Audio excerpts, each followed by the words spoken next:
जय हिंद। नमस्कार साथियों, स्वागत है आपका साइंस बाय राजकुमार चैनल पर। साथियों, जैसा कि मैंने आपको बोला है कि 19 दिसंबर से टेक्नीशियन का एग्जाम है और उससे पहले जो भी आपकी फिजिक्स केमिस्ट्री बायोलॉजी के टॉपिक है सबको मैं क्या करूंगा, खत्म करने का साथियों प्रयास करूंगा। और इसी को देखते हुए आज मैं इलेक्ट्रिसिटी आपको एक ही वीडियो में पूरा कॉन्सेप्ट आपको समझाने वाला हूँ, जिससे कि आपका न्यूमेरिकल जो इससे पूछा जाता है और जो थ्योरी बेस्ड क्वेश्चन पूछे जाते हैं वो आपका नहीं छूटने वाला इस वीडियो को देखने के बाद। और आपको दोबारा देखने का कोई वीडियो जरूरत नहीं है, समझ गए। एकदम बढ़िया से एक्सप्लेन करूंगा। और भी साथियों क्लास हमने आपका कराया हुआ है, अगर आपने वो नहीं देखा ना तो आप बहुत बड़ी गलती कर रहे हैं। एग्जाम के समय में आप प्लेलिस्ट में जाइए, प्लेलिस्ट बना है वहाँ पर साथियों आपका फिजिक्स केमिस्ट्री बायोलॉजी का जो भी चीज़ मैंने पढ़ाया है वो सारा चीज़ आपको वहाँ मिल जाएगा। जैसे कि केमिस्ट्री में हमने पढ़ाया, रासायनिक अभिक्रिया पढ़ाया है पूरा, अम्ल क्षार पूरा पढ़ाया है, धातु धातु पूरा पढ़ाया है, ऑर्गेनिक केमिस्ट्री पूरा पढ़ाया है, तत्वों का आवर्त वर्गीकरण पूरा पढ़ाया है, फिजिक्स का इक्विलिब्रियम पूरा फॉर्मूला कराया है। तो तमाम प्रकार के और वीडियो है, प्लांट किंगडम ये सब पढ़ाया है। और सबसे जरूरी बात जानते हैं, एलपी का जो भी एनालिसिस हम करा रहे हैं पूरा। टोटल चार दिन 5 दिन एग्जाम हुआ था ना, 5 दिन में 15 शिफ्ट था। तो 15 शिफ्ट में जितना भी साइंस का क्वेश्चन आया था सबको साथियों हम करा रहे हैं अच्छे तरीके से। 6 वीडियो एलपी के साइंस का आ चुका है, 26 तारीख तक पूरा हम करा दिए हैं। तो उन सबको अगर आप नहीं देखें तो समझिए आप बहुत बड़ी गलती कर रहे हैं, क्योंकि उनमें एक क्वेश्चन के बदले में 4-5 क्वेश्चन उसमें थ्योरी भी कवर करवा रहा हूँ, इसलिए वो सब जाके देखिए आप, ठीक है ना। तो इस वीडियो को देखने बाद चलिए स्टार्ट करते हैं। इलेक्ट्रिसिटी बहुत डिमांड था इस चैप्टर का। इलेक्ट्रिसिटी समझ साथियों वैद्युत की। पहले इसमें सबसे छोटा जो पार्ट है उनको समझेंगे, वैद्युत आवेश को। साथियों वैद्युत आवेश क्या होता है? पदार्थ का वह गुण जिसके कारण, 2 बार लिख दिया ना, जिसके कारण, अच्छा 2 बार दिखा दिया, अच्छा कोई बात नहीं, इसको हटा दीजिएगा, ठीक है ना। पदार्थ का वह गुण जिसके कारण वस्तुओं के बीच विद्युत बल कार्य करता है उसे हम क्या कहते हैं? वैद्युत आवेश कहते हैं, ठीक है ना। इसे किससे सूचित करते हैं? क्यू से सूचित करते हैं। और यह एक क्या अदिश राशि है। क्यू का सूत्र क्या होता है? एन ई होता है। एन यहाँ पर साथियों क्या है? इलेक्ट्रॉनों की संख्या। एन क्या यहाँ पर है? इलेक्ट्रॉनों की संख्या। इस बात को आप ध्यान रखिएगा, ठीक है ना। अब ऐसा थोड़ी है, हम आपको अच्छे से समझाएगा, अच्छे समझाएगा। वैद्युत आवेश क्या बोला? पदार्थ का गुण। कोई पदार्थ, मान लो कोई पदार्थ चालक है, तो इस पदार्थ का ऐसा गुण, तो ये क्या होगा? वस्तुओं के बीच विद्युत बल कार्य करता है, वस्तुओं के बीच विद्युत बल कार्य करता है। जैसे मान ली कोई ए है, कोई बी है, तो इन दोनों वस्तुओं के बीच क्या करेगा? विद्युत बल कार्य करेगा। और ये विद्युत बल कार्य करेगा, इसको हम किसके रूप में परिभाषित करेंगे? वैद्युत आवेश के रूप में परिभाषित करेंगे। समझ आया बात को ना? या आप कह सकते हैं आकर्षण, या आप कह सकते हैं आकर्षण, समझ गए ना। अब इसका सूचित किससे करते हैं? क्यू से। और ये कैसी राशि है? अदिश राशि है। फॉर्मूला आपको ध्यान, इस फॉर्मूला से आपका क्या न्यूमेरिकल आता है, ठीक है ना। अब देखिए यहाँ सवाल सब तो पूछता है कि 1 कूलम आवेश में कितने इलेक्ट्रॉन होते हैं। तो ध्यान रखना, 1 कूलम आवेश में कितने इलेक्ट्रॉन होते हैं? तो ये होते हैं आपके 6.25 गुना 10 पर पावर 18 इलेक्ट्रॉन होते हैं। इस बात को ध्यान रखना, मोस्ट इंपॉर्टेंट आपका ये बन सकता है ऑब्जेक्टिव, ठीक है ना। तो इतना समझ गया। अब साथियों हम समझते हैं, अच्छा आवेश का मात्रक तो आपको हम बताए नहीं, आवेश का मात्रक लिख लीजिए। आवेश का मात्रक साथियों क्या होता है? कूलम लिख लीजिए। आवेश का मात्रक क्या होता है? कूलम्ब होता है, या कहीं कहीं कूलम लिखता है, कहीं क्या लिखता है? कूलम। इस पॉइंट को लिख लीजिए, शायद हमने नहीं लिखा है। और इसको सूचित करते हैं कूलम्ब को सी से, ठीक है ना। ये सब लिख लीजिए ना, आगे बढ़ते हैं। अब साथियों आवेश के 2 प्रकार होते हैं। ये बात किसने बताई थी? बेंजामिन फ्रैंकलिन ने। ये बात भी लिख लीजिए। बेंजामिन फ्रैंकलिन ने बताया कि आवेश 2 प्रकार के होते हैं, एक धन आवेश, एक ऋण आवेश। इस बात को लिख लीजिए, जो हम बोले ना कि आवेश 2 प्रकार के होते हैं, बेंजामिन फ्रैंकलिन ने बताया, धन आवेश, ऋण आवेश। अब देखिए धनावेश क्या हो जाएगा? सिंपल बात है, प्लस, ऋणावेश माइनस जाएगा, बताने की जरूरत है नहीं। अब देखिए साथियों होता क्या है, एक क्या करते हैं ना, प्रैक्टिकल करते हैं, कांच ले लेते हैं, कांच की छड़ और रेशम का कपड़ा ले लेते हैं। जब इन दोनों वस्तुओं को, ये 2 वस्तु हो गया, इन दोनों वस्तुओं का आपस में रगड़ा जाता है ना, तो साथियों कांच पर क्या आता है? प्लस आवेश आता है, और रेशम पर क्या आता है? माइनस आवेश आता है। इस बात को ध्यान रखिए।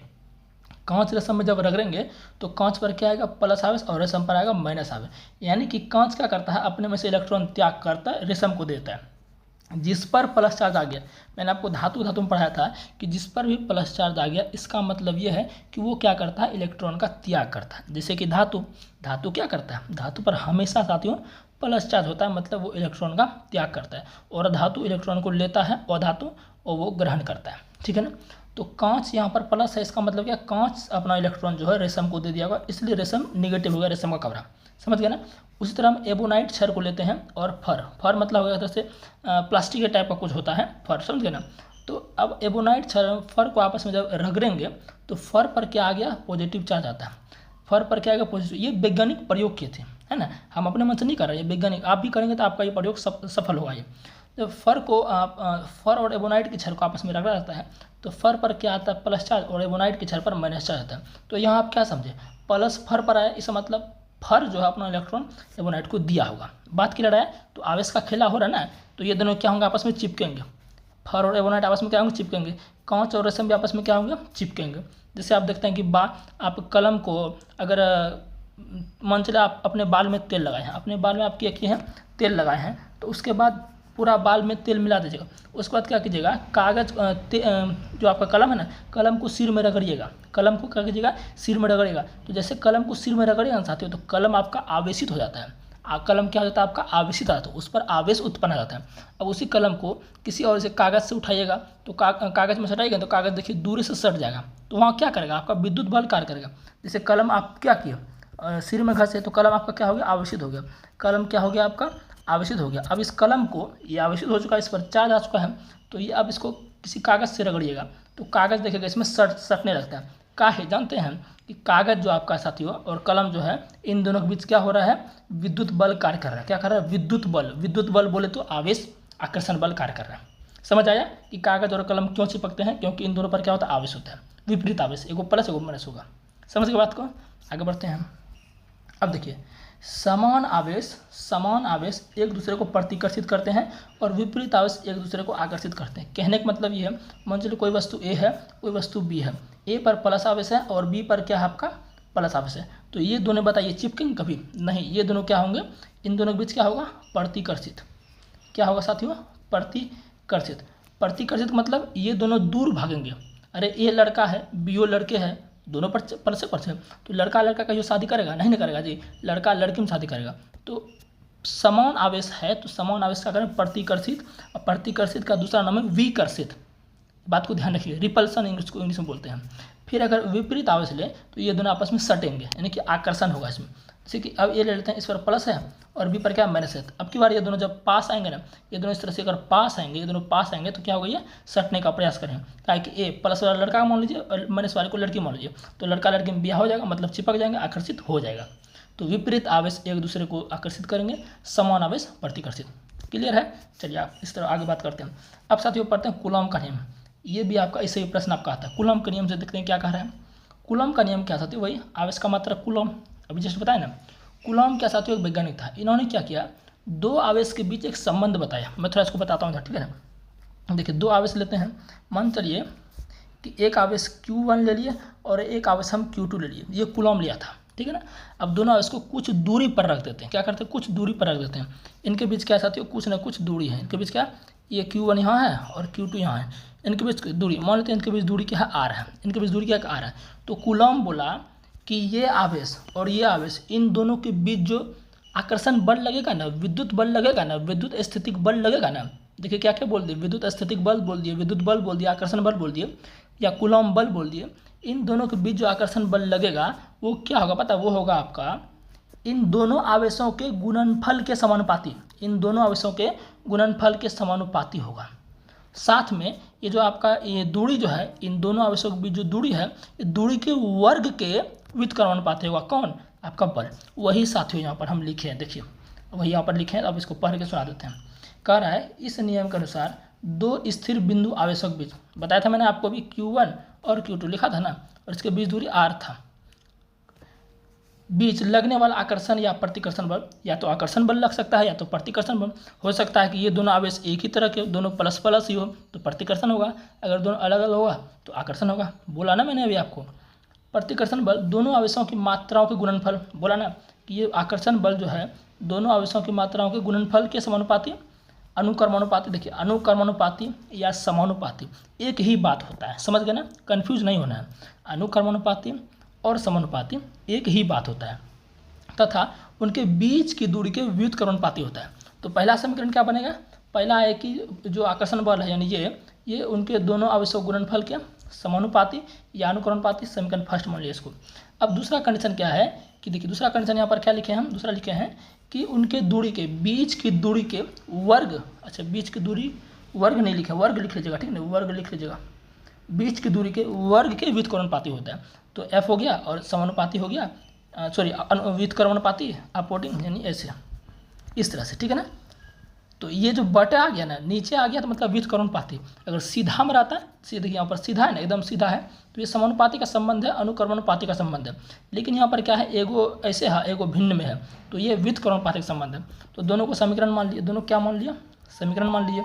अब दोनों में क्या है, तो हम लिखेंगे समीकरण फर्स्ट एवं सेकंड से, समीकरण फर्स्ट एवं सेकंड से। हालांकि ये आपको प्रूव थोड़े करना है, तो आप खास सिर्फ याद रखना, मैं तो बता रहा हूँ। जब दोनों में देखेंगे तो एफ कॉमन है, तो दोनों में से एक एफ आ जाएगा, दोनों में ये भी कॉमन है तो ये एक आ जाएगा। ऊपर क्या है Q1 Q2 Q1 Q2 और नीचे क्या आ जाएगा R²। तो ये आपका संबंध बनेगा एफ विद समानुपाती Q1 इंटू Q2 बटे R²।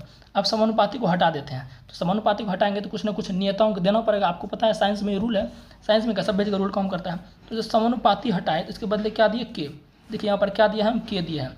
तो K जो साथियों यहाँ पर है, K आपका क्या है, ये आपका कूलम्ब नियतांक है। क्या आपका क्या है, कूलम्ब नियतांक है। उम्मीद है कि ये आप समझ गए होंगे, ठीक है ना। और K का मान याद रखिएगा कितना होता है, 9 × 10⁹ न्यूटन मीटर स्क्वायर प्रति कूलम्ब। लेकिन ये फॉर्मूला आपको ध्यान रखना, ये फॉर्मूला याद रखना है। तो अपने इसका मात्रा तो निकाल लीजिएगा आराम से। और ये K का मान क्या है, 9 × 10⁹, ये आपको ध्यान रखना, ठीक है ना। आगे बढ़ते हैं, अब देखते हैं विद्युत विभव को। इसको इलेक्ट्रिक पोटेंशियल बोलते हैं। विद्युत विभव क्या होता है इसको देखते हैं। एकांक धनावेश को अनंत से, पहले परिभाषा पढ़ लेते हैं फिर समझाएंगे। एकांक धनावेश को अनंत से विद्युत क्षेत्र में स्थित किसी बिंदु तक लाने में किया गया कार्य उस बिंदु का विद्युत विभव कहलाता है। नहीं समझ आए ना, समझाते हैं। देखिए क्या कह रहा है, इधर इसको कर देते हैं साइड थोड़ा सा। कह रहा है, अरे भाई इधर हो जा साइड, हाँ तुम इधर हो जाओ भाई, इधर हो जाओ। क्या एकांक धनावेश को मान लेते हैं कि कोई हमारा ये Q जो है ना, ये एकांक धनावेश है। Q क्या साथियों हमारा, अब आवेश को Q से ही सूचित करेंगे। Q आपका क्या एकांक धनावेश का। इसको क्या कर रहे हैं, ये अनंत पर, ये साथियों क्या अनंत पर है। अब इस आवेश को हमें उठाकर किसी बिंदु तक, मतलब यहाँ तक लेकर जाना है। ये बिंदु आप मान लेते हैं, A मान लेते हैं।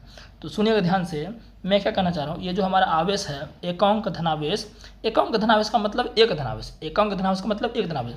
इसको क्या करना, अनंत से लेकर हमको इस बिंदु तक लेकर जाना है। तो भाई इस आवेश को यहाँ तक लेकर जाना है तो कुछ ना कुछ समय लगेगा ना मेरे भाई, समय लगेगा कि नहीं, और कुछ ना कुछ काम भी करना पड़ेगा।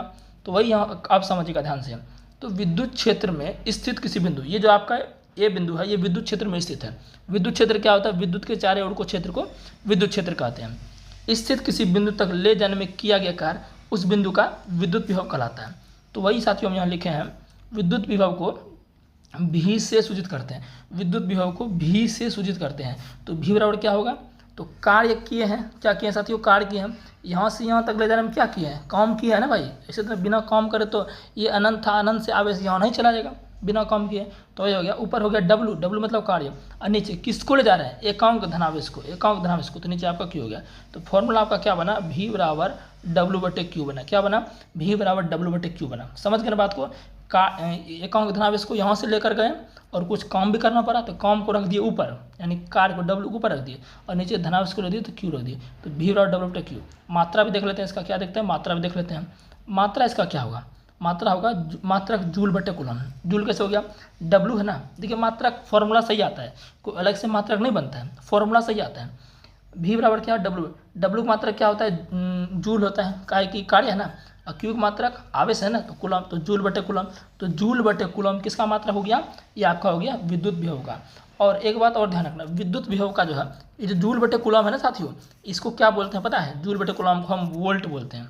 क्या बोलते हैं, वोल्ट बोलते हैं। वोल्ट क्यों बोलते हैं, क्योंकि आंद्रे वोल्टा नामक एक वैज्ञानिक था, आंद्रे वोल्टा। और भी साथ इसका पूरा नाम मुझे पता नहीं, लेकिन आंद्रे वोल्टा इसका, बीच में और एक और कुछ वर्ड है, लेकिन उससे कोई फर्क नहीं पड़ता, हमें तो सिर्फ इसका मात्रा याद रखना है। तो आंद्रे वोल्टा नाम का एक वैज्ञानिक था, उसी ने ये विद्युत विभव के बारे में वही बता रहा था, तो अपने नाम पर वो क्या कर दिया, मात्रक को रख दिया। तो विद्युत विभव का मात्रक क्या हो गया, वोल्ट या जूल/कूलम्ब। समझ गए ना बात को। चलिए अब देखिए ध्यान से, पृथ्वी का विभव शून्य होता है। तो इस बात को ध्यान रखेंगे, पृथ्वी विभव क्या होता है, शून्य। क्यों शून्य होता है, क्योंकि साथियों हमारे पृथ्वी का साइज इतना बड़ा होता है कि उसको आवेश देने या लेने से कोई फर्क नहीं पड़ता है, इसलिए क्या होता है, उसका शून्य होता है, ठीक है ना। चलिए आगे बढ़ते हैं। अब देखते हैं विद्युत विभवांतर। क्या देखते हैं, विद्युत विभवांतर। साथियों अगर आप विद्युत विभव समझ गए हैं तो विद्युत विभवांतर कुछ भी नहीं है। विद्युत विभव अगर समझ गए ना तो विद्युत विभवांतर कुछ भी नहीं है। विद्युत दो बिंदुओं के बीच, सुनिएगा ध्यान से, पहले दो बिंदुओं के बीच विद्युत विभव के अंतर को ही विद्युत विभवांतर कहते हैं। समझ गए बात को। ये जो विभवांतर है ना साथियों, ये विभवांतर बना ही है दो वर्ड से मिलकर, बना ही है दो वर्ड से। इसका अगर संधि विच्छेद करें विभवांतर का तो क्या बनेगा, विभव जोड़ अंतर। क्या बनेगा, विभव जोड़ अंतर। तो विभव जोड़ अंतर बराबर विभवांतर, यानी कि विभव में अंतर को ही विभवांतर कहते हैं। और विभव में अंतर कब होगा, दो बिंदुओं के बीच, एक बिंदुओं के बीच अंतर होता है जी, हमेशा अंतर वाला बात आएगा तो दो चीज़ होगा। तो समझिएगा ध्यान दें। तो मान लेते हैं कि ये हमारा एक पॉइंट है और ये एक पॉइंट है, ठीक है ना, दोनों का कोई ना कोई डिस्टेंस होगा।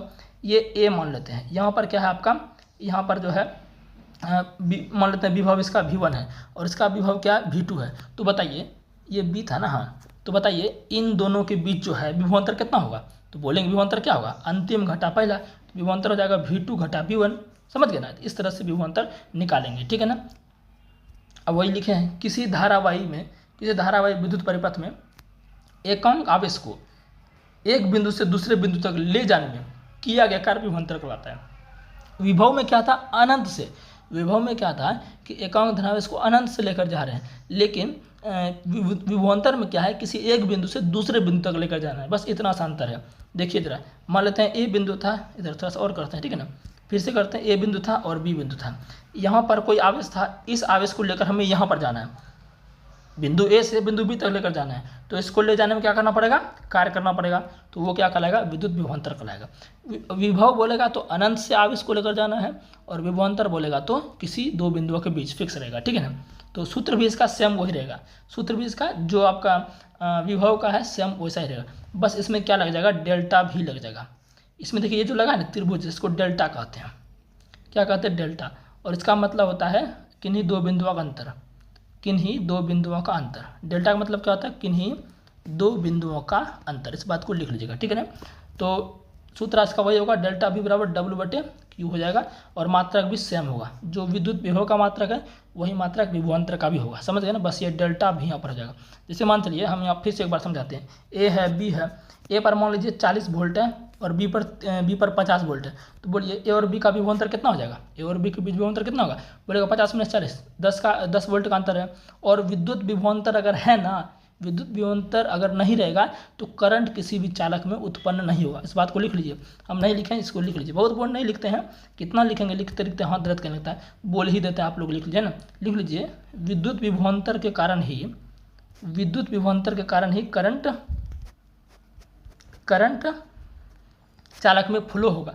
अगर करंट विद्युत विभवांतर नहीं रहा, यानी कि विभव का डिफरेंस नहीं रहा, तो करंट फ्लो नहीं होगा। जैसे मान लीजिए फिर से कि एक पॉइंट ये पॉइंट ए है और ये पॉइंट बी है, ठीक है ना। हमें क्या करना है, यहाँ पर मान लीजिए 40 वोल्ट है और यहाँ पर भी क्या है 40 वोल्ट है, तो क्या करंट यहाँ से लेकर यहाँ तक बहेगा, नहीं बहेगा। क्यों, क्योंकि दोनों का विभव सेम है ना भाई।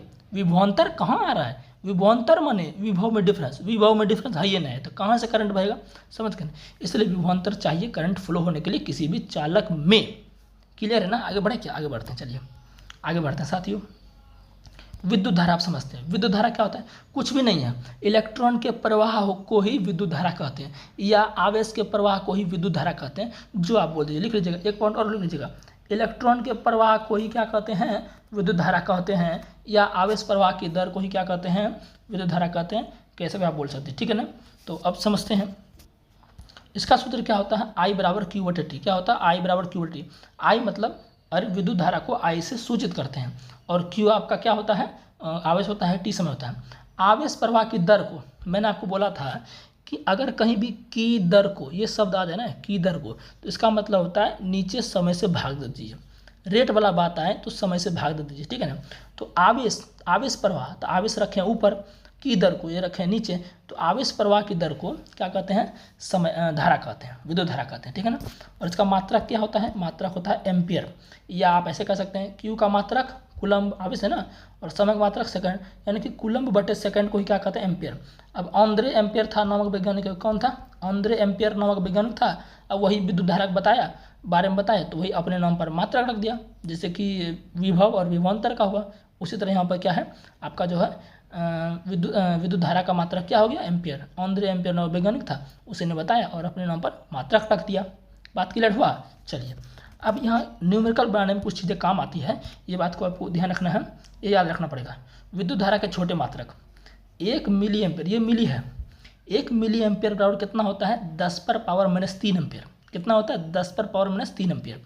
और ये जो देखा यू, यू नहीं है ये, इसको माइक्रो बोलते हैं। क्या बोलते हैं इसको? इसको माइक्रो बोलते हैं। तो 1 माइक्रो एम्पियर और कितना होता है 10⁻⁻6 एम्पियर। ये काम आएगा साथियों न्यूमेरिकल में, इसलिए इस चीज़ को आप याद रखिए, इसलिए हमने इसको लिख दिया, न्यूमेरिकल में काम है।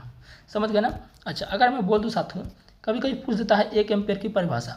1 एम्पियर की परिभाषा क्या होती है? तो सिंपल बात है भाई, सिंपल बात है। कोई चालक, मान लीजिए ये आपका ये चालक है, ये ए बी क्या आपका चालक है। मान लेते हैं इस चालक से 1 सेकंड में क्या करते हैं, 1 सेकंड में 1 कूलम आवेश प्रवाहित हो रहा है। 1 सेकंड में 1 कूलम आवेश यहाँ से यहाँ तक प्रवाहित हो रहा है, तो उससे में जो धारा प्रवाहित होगी ना वो 1 एम्पियर होगी। सिंपल बात है, ये तो और इजी था। आगे बढ़ते हैं, हम लिख भी दिए हैं, इसको हटाइए, लिख भी दीजिए, पढ़ाई दिए, ये तो पढ़ाइए दिए आपको, हटाइए।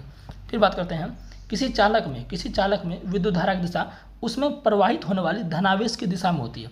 मतलब कि साथियों ये क्या कहना चाह रहा है, जैसे मान चलिए एक ये तार है, ये तार ए सिरा हो गया, तार का बी सिरा हो गया, ये तार का ए सिरा, ये तार का बी सिरा, इसको क्या कर रहे हैं, बैटरी से जोड़ रहे हैं। ये आपका बैटरी हो गया, ये कुंजी भी लगा देते हैं, बैटरी से जोड़ते हैं, ठीक है ना। तो से यहाँ पर कुंजी दबाएंगे, ये कुंजी दबा दी यहाँ पर, तो क्या होगा साथियों, ये जो बड़का है ना ये प्लस होता है और ये छोटका माइनस होता है। बड़का वाला जो होता है धनात्मक टर्मिनल और छोटका वाला ऋणात्मक टर्मिनल। तो कुंजी दबाने से धारा किधर से बहेगी, प्लस, यानी इधर से जाएगी, इधर से जाएगी, इधर से जाएगी। समझ गए बात को ने? तो वही ये कहना चाह रहा है कि किसी चालक में विद्युत धारा की दिशा उसमें प्रवाहित होने वाली धनावेश की दिशा में होती है। इस पॉइंट को ध्यान रखना है। फिर धातुओं में विद्युत धारा मुक्त इलेक्ट्रॉन अर्थात ऋणात्मक आवेश के प्रवाह से उत्पन्न होता है, अतः धारा की दिशा मुक्त इलेक्ट्रॉन के प्रवाह के दिशा के विपरीत होती है। अब यहाँ बात आ रहा है मुक्त इलेक्ट्रॉन का, पूछ देता है कि धातुओं में विद्युत धारा किसके प्रवाह से उत्पन्न होता है, तो मुक्त इलेक्ट्रॉन के प्रवाह से। आवेश के प्रवाह से उत्पन्न होता है लेकिन मुक्त इलेक्ट्रॉन, अरे भाई आवेश क्या है, इलेक्ट्रॉन आवेश ही तो है, इलेक्ट्रॉन पर चार्ज है ना, अरे इलेक्ट्रॉन पर क्या है भाई, चार्ज है ना, तो ये आवेश है ना, ऋण आवेश है। मुक्त इलेक्ट्रॉन के कारण क्या होता है, किसी भी चालक में धारा उत्पन्न होता है। समझ गए ना बात को? अच्छा, मुक्त इलेक्ट्रॉन होता क्या, आपने सोचा होगा सर मुक्त इलेक्ट्रॉन क्या होता है, तो बात तो आपको पता चल गई। अगर किसी चालक में मुक्त इलेक्ट्रॉन नहीं है तो उसको चालक बोलवे नहीं करेंगे, उसमें करंट बहवे नहीं करेगा। तो मुक्त इलेक्ट्रॉन होता क्या साथियों, इलेक्ट्रॉन आपने नाम सुना होगा और मुक्त इलेक्ट्रॉन दोनों अलग है। इलेक्ट्रॉन क्या आपका नाभिक के चारों ओर क्या करते हैं, चक्कर लगाते हैं, उसके चारों ओर जो कक्षा है उसमें चक्कर लगाते हैं। लेकिन आपका जो मुक्त इलेक्ट्रॉन होता है ये नाभिक से जुड़े ही नहीं होते हैं, ये नाभिक से जुड़े ही नहीं होते, समझ गए ना। तो वो आपका क्या होता है, मुक्त इलेक्ट्रॉन होते हैं। ये जो आपका है आवेश वाहक होता है, मुक्त इलेक्ट्रॉन क्या होता है, आवेश वाहक होते हैं। ये चुंबकीय और विद्युत क्षेत्र में अपना प्रभाव को दिखाते हैं, इसलिए कह रहे हैं मुक्त इलेक्ट्रॉन कारण ही मुक्त इलेक्ट्रॉन के विपरीत आपका जो है धातु क्या कहते हैं, विद्युत परिपथ में धारा दिशा होती है, ठीक है ना। समझ गए ना, आगे बढ़ते हैं। आगे आपके साथ है विद्युत परिपथ। विद्युत परिपथ को समझते हैं। विद्युत परिपथ क्या होता है, विद्युत धारा के सतत प्रवाह के लिए, विद्युत धारा के सतत प्रवाह के लिए सजाया गया पथ विद्युत परिपथ कहलाता है। क्या समझ नहीं आया ना, अब समझाते हैं। विद्युत धारा के सतत, सतत मतलब समझते हैं क्या होता है, सतत का मतलब होता है कंटिन्यू, मतलब विद्युत धारा को डिस्टर्ब ना, एकदम अच्छे से विद्युत धारा बहना चाहिए किसी भी परिपथ में। परिपथ का मतलब सिंपल घर हो गया, परिपथ का मतलब क्या है, घर। किसका घर, विद्युत उपकरणों का। किसका घर, विद्युत उपकरणों का। जैसे अपना घर में जितना भी विद्युत उपकरण, टीवी, फ्रिज, कूलर, पंखा है ना, सब ये सब क्या होता है आपके विद्युत इस्त्री, ये सब क्या होते हैं, विद्युत उपकरण होते हैं। तो ये सब क्या करते हैं, एक परिपथ में काम करते हैं। किसमें काम करता है, परिपथ में काम करते हैं। तो विद्युत धारा के सतत प्रवाह के लिए जो घर सजाते हैं ना, रास्ता सजाते हैं, उसको क्या कहते हैं, विद्युत परिपथ कहते हैं। अब ये दो प्रकार के होते हैं, एक बंद विद्युत परिपथ, एक खुला विद्युत परिपथ। दोनों का चित्र हमने बनाया है। ये जो दिख रहा है ये बंद है और ये आपका खुला है। किसको बंद किसको खुला बोलेंगे, तो साथियों मैं बता दूं कि जिसमें कुंजी है, यानी कि कुंजी दबाएंगे तो बंद परिपथ हो गया, कुंजी नहीं दबाएंगे तो खुला परिपथ हो गया। हमको ये बताइए, पंखा अगर आपको चलाना है तो बटन दबाइएगा ना, बटन जैसे दबा दिए मतलब कुंजी आप बंद कर दिए, वो आपका बंद विद्युत परिपथ हो गया। अगर पंखा चलाना है, कुंजी आप नहीं दबाइएगा तो पंखा नहीं चलेगा। तो इसका मतलब क्या है कि परिपथ आपका खुला है, तो खुला परिपथ में कुंजी खुला रहता है, यानी कुंजी आप दबाए नहीं हैं। और जो बंद परिपथ साथियों आपका होता है उसमें क्या किया, कुंजी दबा दिए हैं तो हमारा विद्युत उपकरण कार्य कर रहे हैं। बात समझ में आया। बाकी ये विद्युत उपकरण का विद्युत परिपथ का इसको इलेक्ट्रिक सर्किट बोलते हैं। ये इसका क्या है, चित्र है, देख सकते हैं आप। इसमें हमने क्या किया साथियों, इस पर हमने क्या किया, एक यहाँ बल्ब जोड़ दिया है और ये आपका बैटरी है और ये आपका कुंजी है। बाकी इसमें भी बहुत चीज़ जुटेंगे, प्रतिरोध जुटता है, एमीटर जुटता है, वोल्टमीटर जुटता है, समझ गए ना, बहुत चीज़ जुटता है आपका, ठीक है ना। तो ये आपका विद्युत परिपथ का संरचना है, दोनों बंद में और खुला में। तो अगर पूछे कि किस परिपथ में करंट फ्लो होगा, तो बंद विद्युत परिपथ में करंट फ्लो होगा, खुला वाले में नहीं होगा। क्योंकि बंद विद्युत परिपथ में कुंजी दबाया जाता है और खुला में नहीं। तो समझ गए ना बात को, आगे बढ़ते हैं। आगे देख सकते हैं, अब बात करते हैं ओम का। देखिए एक साइमन ओम नामक एक वैज्ञानिक था। कौन था? साइमन ओम नामक वैज्ञानिक था। उन्होंने क्या सोचा है कि भाई धारा पढ़ लिए ना, हम विद्युत धारा पढ़ लिए और विभवांतर भी पढ़ लिए, तो ये देखा है कि विद्युत धारा और विभवांतर के बीच में हमको कुछ संबंध नजर आ रहा है। तो ये संबंध कहलाता क्या है, चलो इसको अच्छे से पढ़ते हैं। ये साइमन ओम बोल रहा था। तो अगर पूछे कि ओम का नियम जो है, चूंकि साइमन ओम इसका नाम था, तो अपने नियम पर ही बोल दिया कि हम ओम का नियम दे रहे हैं, जिसमें कि हम बता रहे हैं कि विद्युत धारा और विभवांतर में क्या अंतर है, क्या संबंध है, इन दोनों के बीच रिलेशन है, ये रिलेशन क्या कहलाता है, रिश्ता क्या कहलाता है, तो उनको देखते हैं। तो ध्यान रखिएगा, धारा और विभवांतर के बीच संबंध बताता है ओम का नियम। अब क्या कहलाता है समझते हैं।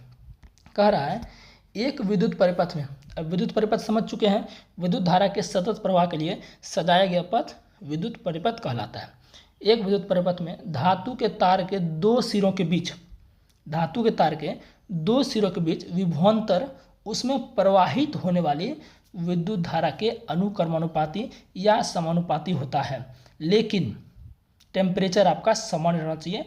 और जो भौतिक अवस्था है चालक की, भौतिक अवस्था साथियों क्या है आपकी, समान रहना चाहिए। भौतिक अवस्था समझते हैं ना, जैसे कि आपका हो गया लंबाई हो गया, क्षेत्रफल हो गया, है ना, ये सब आपकी क्या होती है साथियों, भौतिक अवस्था होती है, ठीक है ना। और तापमान ये आप क्या है, भौतिक अवस्था है। तो ये सब आपका क्या है, समान रहना चाहिए, तभी जो है परिपथ में धातु के दो सिरों के बीच विभवांतर बहने वाली विद्युत धारा के अनुक्रमानुपाती या समानुपाती होगा। चित्र से समझाते हैं। जैसे मान चलिए ये हम ले लेते हैं, ये ए हो गया, ये कोई चालक है, ये क्या कोई चालक है, तार है, ये दो सिरा हो गया। तो इसके बीच जो विभवांतर है ना, वोल्टेज जो इसके बीच है, पोटेंशियल डिफरेंस, वो क्या होगा, इस तार में जो करंट बह रहा है ना, उसके क्या होगा, अनुक्रमानुपाती। तो हम बोल सकते हैं कि V direct proportional to I, क्योंकि आपको पता है V मतलब क्या हो गया, पोटेंशियल डिफरेंस, विभवांतर, और I क्या हो गया, करंट हो गया, ठीक है ना। तो अब समानुपाती हटाएंगे तो क्या आ जाएगा, RI हो जाएगा। तो R बराबर क्या यहाँ पर है, प्रतिरोध। R एक नियतांक है जिसे क्या कहते हैं, प्रतिरोध कहते हैं। आपको सिर्फ ये फॉर्मूला ध्यान रखना, क्योंकि इससे न्यूमेरिकल बनता है।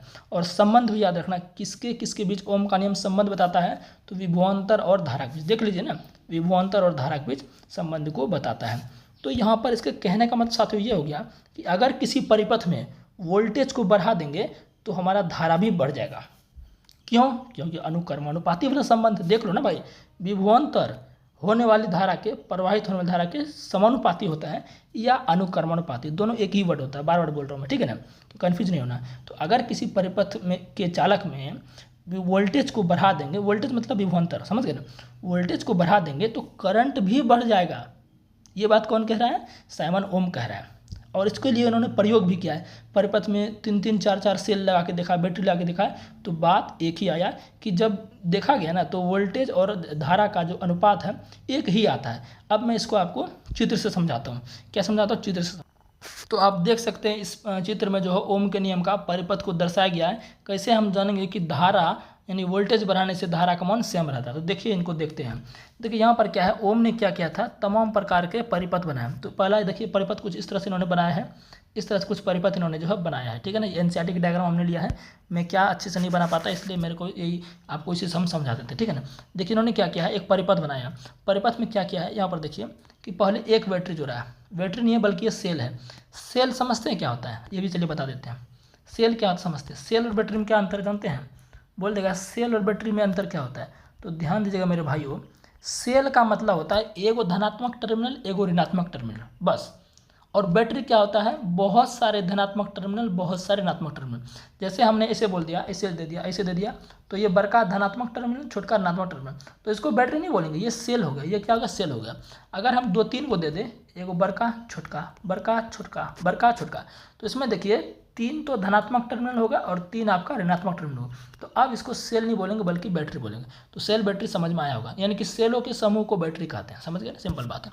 तो यहाँ पर देखिए क्या किया है, जो परिपथ सजाया गया है। देखिए सबसे पहले क्या किया इन्होंने, एक सेल लिया, यहाँ पर एक सेल लिया है। अब एक सेल लिया तो अब देखिए इसमें क्या क्या लगाया, ये जो एमीटर लगाया है, इन्होंने क्या किया है, एमीटर लगाया है। और यहाँ पर देखिए क्या लगाया है, वोल्ट मीटर लगाया है। यहाँ पर V मतलब वोल्ट मीटर हो गया, ए मतलब एमीटर। एमीटर क्या करता है, लिख लीजिए, एमीटर धारा को मापता है। एमीटर क्यों लगाया जाता है कि देख रहा है करंट कितना आ रहा है, 2 एम्पियर 4 एम्पियर 5 एम्पियर कितना आ रहा है। और जो वोल्ट मीटर है ये क्यों लगाया जाता है, ये देख रहा है विभवांतर कितना आ रहा है, वोल्टेज कितना आ रहा है, लिख लीजिए पॉइंट को। तो वोल्ट मीटर क्या मापता है, विभवांतर, और ए मीटर मापता है करंट को। हालांकि गैल्वेनोमीटर भी करंट ही मापता है, लेकिन गैल्वेनोमीटर क्या है, एकदम सूक्ष्म करंट यानी कि छोटा करंट की छोटी मात्रा को गैल्वेनोमीटर मापता है, लेकिन बड़ी मात्रा को एमीटर मापता है। तो ये दोनों पॉइंट लिख लीजिएगा, जो बोल रहे हैं सब लिख लीजिए भाई। उधर हम नहीं लिखेंगे तो फिर आप सोचेंगे नहीं पढ़ा है, बोले हैं तो लिख लीजिए इसको, ठीक है ना, छूटना नहीं चाहिए कुछ भी। तो देखिए पहले इधर एक सेल लगाए तो देखा कि करंट कुछ और आ रहा है। मान लेते एक सेल लगाया तो 1 एम्पियर करंट आ रहा है, एक सेल लगाया 1 एम्पियर करंट आ रहा है। फिर 2 सेल लगा दिया, अब वोल्टेज बढ़ा रहा है तो करंट भी क्या होगा, बढ़ेगा। फिर 3 सेल लगाया, फिर देख रहा है 3 सेल लगा और वोल्टेज बढ़ रहा है तो करंट भी बढ़ रहा है। फिर 4 सेल लगा दिया, तो जैसे जैसे सेल की संख्या बढ़ाते गया तो करंट हमारा क्या हो गया, बढ़ता गया। अब इसको पूरा समझाने के लिए इन्होंने जो है यहाँ पर देखिए कुछ लिया है, मापक लिया। देखिए इसमें क्या किया, एक क्रम संख्या इसमें दिया है, परिपथ में जुड़े सेलों की संख्या। 4 सेल लिया था ना, 4 सेल देख सकते हैं यहाँ पर 4 गो है ना, 4 गो सेल है इसमें, 4 सेल है, 1 सेल 2 सेल 3 सेल 4 सेल लिया था। तो इन्होंने देखा है,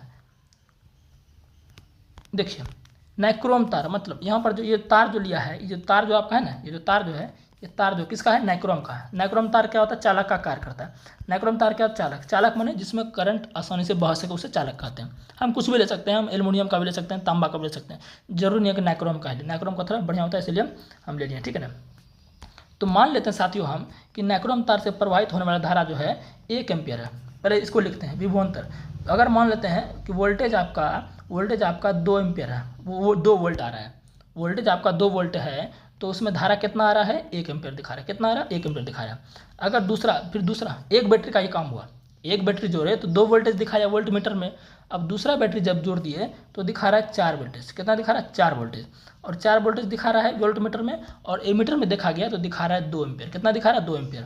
फिर तीसरा सेल जोड़ा गया, देख रहा है कि 6 वोल्टेज अब दिखा रहा है वोल्ट मीटर में, तो करंट कितना दिखा रहा है, 3 एम्पियर अब दिखा रहा है। अब चौथा सेल जब जोड़ा गया तो देख रहा है कि वोल्ट मीटर में जो है, तो नाइक्रोम के तार में लगाया गया है, उसमें जो है 8 वोल्टेज दिखा रहा है, तो इसमें आपका 4 एम्पियर दिखा रहा है। अब साथियों इनका अनुपात निकालिए, अब इनका देखिए V/I का अनुपात निकालिए, तो कितना हो जाएगा, 2/1 1 हो जाएगा, 4/2 2 हो जाएगा,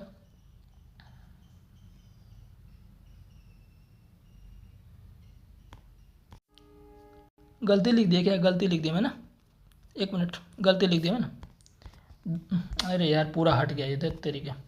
यहाँ पर क्या था साथियों, 2 वोल्टेज था तो ये 1 था, यहाँ पर 4 था तो ये 2 था, ये 6 था तो ये 3 था, ये 8 था तो ये आपका क्या था, 4 था। अब दोनों का अनुपात क्या है, 2/1 कितना होगा, 2 होगा, 4/2 कितना होगा, 2 होगा, 6/3 कितना होगा, 3 होगा, 8/4 कितना होगा, 4। तो देख रहे हैं सभी सेलों को जब देखा गया, जब चारों सेलों को जोड़ा गया तो वोल्टेज और एम्पियर का जो धारा का अनुपात आ रहा है वो क्या आ रहा है, हमेशा 2 ही आ रहा है, हमेशा क्या आ रहा है साथियों, 2 ही आ रहा है। क्या आ रहा है, 2 ही आ रहा है। तो इससे ये पता चलता है कि वोल्टेज बढ़ाए हैं तो धारा भी क्या बढ़ा है। ठीक है, वोल्टेज 2 वोल्टेज था, धारा 1 हो गया, वोल्टेज 4 था तो धारा 2 हो गया, वोल्टेज 6 था तो धारा 3 हो गया। इस तरह से जो है कहने का मतलब ये है कि वोल्टेज बढ़ाइएगा तो धारा आपका क्या होगा, बढ़ेगा। अब इसी को हम ग्राफ के माध्यम से भी समझ सकते हैं। जैसे यहाँ पर हम ग्राफ एक बनाते हैं, ग्राफ पूछता है, इसको अच्छे से बनाते हैं, बोलेगा कि जो ओम का नियम होता है साथियों, यहाँ पर रखते हैं धारा आई को, क्या रखते हैं, धारा आई को, और इधर रखते हैं वोल्टेज को। पहला क्या था कि अगर वोल्टेज 2 वोल्टेज दिखा रहा है, 2 वोल्टेज दिखा रहा है, इधर लिखते हैं ना, इधर 2 वोल्टेज दिखा रहा है तो धारा हमारा 1 एम्पियर दिखा रहा है। अगर वोल्टेज हमारा 4 वोल्ट दिखा रहा है तो धारा हमारा 2 एम्पियर दिखा रहा है। अगर वोल्टेज 6 वोल्ट दिखा रहा है तो आपका धारा 3 एम्पियर दिखा रहा है। अगर वोल्टेज 8 वोल्ट दिखा रहा है तो धारा हमारा जो है 4 एम्पियर दिखा रहा है। अगर अब इन दोनों के बीच अगर एक ग्राफ खींचें तो उसकी रेखा कैसी प्राप्त होगी। डायरेक्ट क्वेश्चन पूछता है कि ओम के नियम के बीच जब ग्राफ खींचा जाता है धारा और विभवांतर के बीच, तो उनका ग्राफ कैसा होता है, सरल रेखा होता है, वक्र रेखा होता है, समांतर होता है, क्या होता है वो आपको बताना पड़ेगा। तो साथियों अगर मैं इसको करूँ तो ये 1 है तो ये 2 यहाँ पर आएगा, ठीक है ना, और ये 2 है इसके सीधा में ग्राफ यहाँ पर आएगा, और 3 है इसके ग्राफ में सीधा यहाँ पर आएगा, और 4 है तो ये इसका यहाँ पर आएगा। अगर सबको मिलाइए तो सबको अगर मिलाते हैं सब पॉइंट को तो कैसा आया, तो बोलेंगे कि सर विभवांतर और धारा के बीच जब ग्राफ खींचते हैं तो क्या आता है, एक सरल रेखा। क्या आता है, एक सरल रेखा। डायरेक्ट क्वेश्चन साथियों यहाँ पर पूछता है। तो सरल रेखा है, इसका मतलब क्या है कि अगर वोल्टेज बढ़ा है तो सर वोल्टेज बढ़ा है तो धारा भी बढ़ा है। इसीलिए तो बोला ना ओम कि विभवांतर जो क्या होता है कि चालक में प्रवाहित होने वाली धारा के समानुपाती होता है। उम्मीद है ओम का नियम आप आसानी से समझ गए होंगे, ठीक है ना। बाकी जो इसमें कुछ इंपॉर्टेंट पॉइंट है एनसीईआरटी के जो मैं आपको बता देता हूँ। इसमें देख लीजिए साथियों कि निक्रोम जो है, निक्रोम ये क्या होता है, मिश्र धातु होता है। निक्रोम क्या होता है, मिश्र धातु। मैंने ये पहले बताया था मिश्र धातु वाले चैप्टर में। किसका किसका बना होता है, निकेल का बना होता है, क्रोमियम का, मैग्नीज का और आयरन का। आयरन का क्या क्या होता है, निकेल होता है, क्रोमियम, मैग्नीज और आयरन की एक मिश्रण। इस पॉइंट को याद कर लीजिए, पूछ देगा कि निकेल में कौन कौन से धातु होते हैं। निकेल होता है, क्रोमियम होता है, मैग्नीज होता है और आयरन होता है। इस पॉइंट को आप लिख लीजिएगा, ठीक है ना, समझ गए ना। अब हम आगे बढ़ते हैं।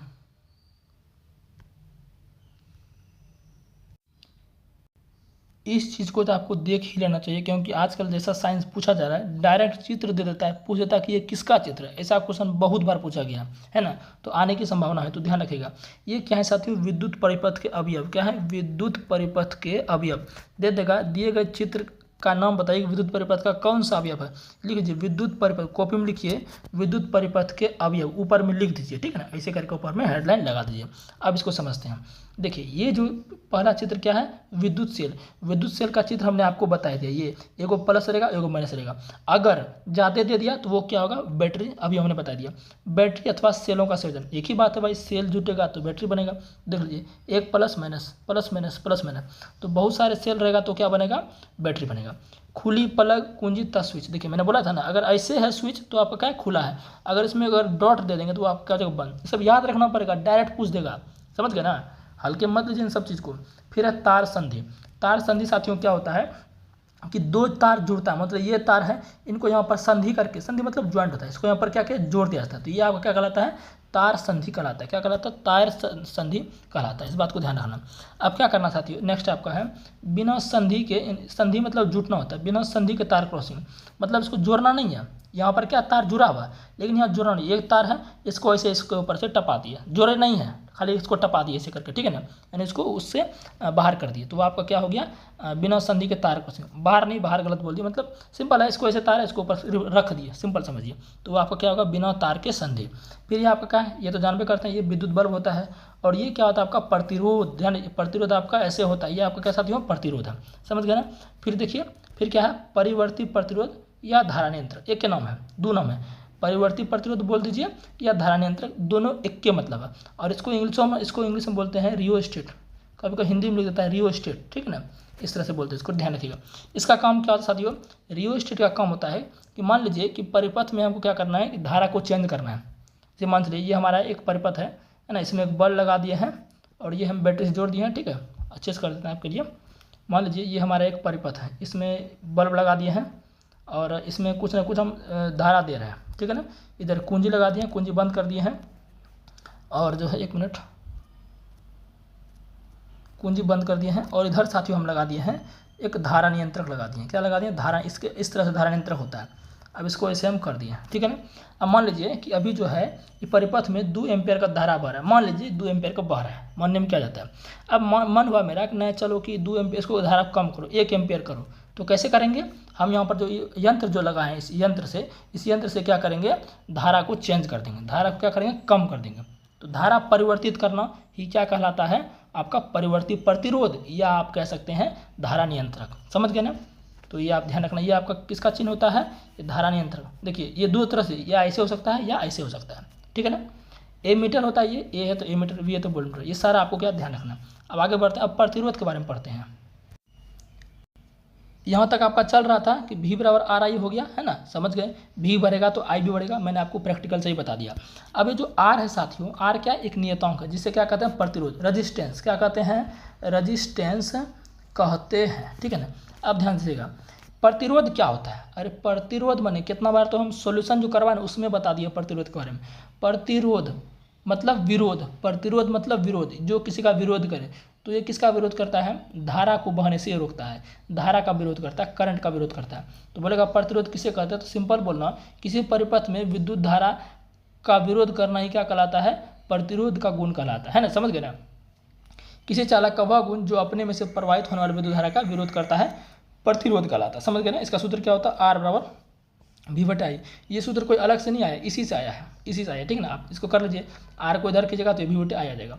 इसका मात्रक क्या होता है, ओम होता है, मात्रक खुद से निकाल सकते हैं।